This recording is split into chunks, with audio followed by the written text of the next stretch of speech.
Welcome to ITM for Architects. This is the video series which helps architects with cybersecurity. Welcome to I4. I'm Oscar.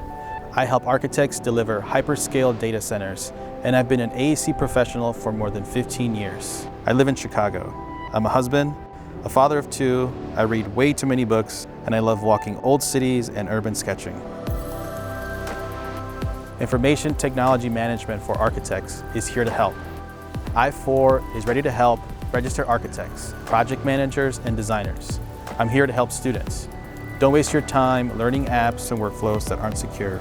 And I4 is here to help single proprietors. If you have questions about IT budgets, about IT costs, if you're tired of spending so much money on equipment, let me tell you right now, I will help you find peace. I4 is free.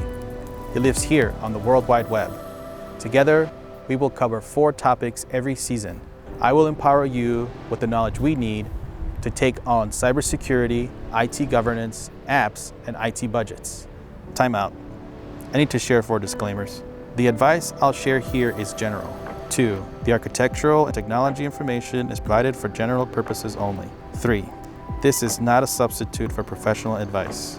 And 4, before taking any action, please conduct your own due diligence. Technology should not make us nervous. It should not cause us stress. Not a cage, no, but a bicycle for the mind. That's what tech is for. Like many of you, I went home in March of 2020. In an instant, IT had to figure out how to collaborate from home, how to deliver drawings securely to clients while remote, all while keeping everybody comfortable and productive from anywhere. And we did, but I will never forget that moment. It will never leave me. Join our community. Click subscribe and notify. Be on the lookout for our first 4 episodes from our very first season.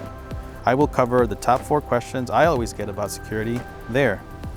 Help us grow and further this cause, because after all, this is for you.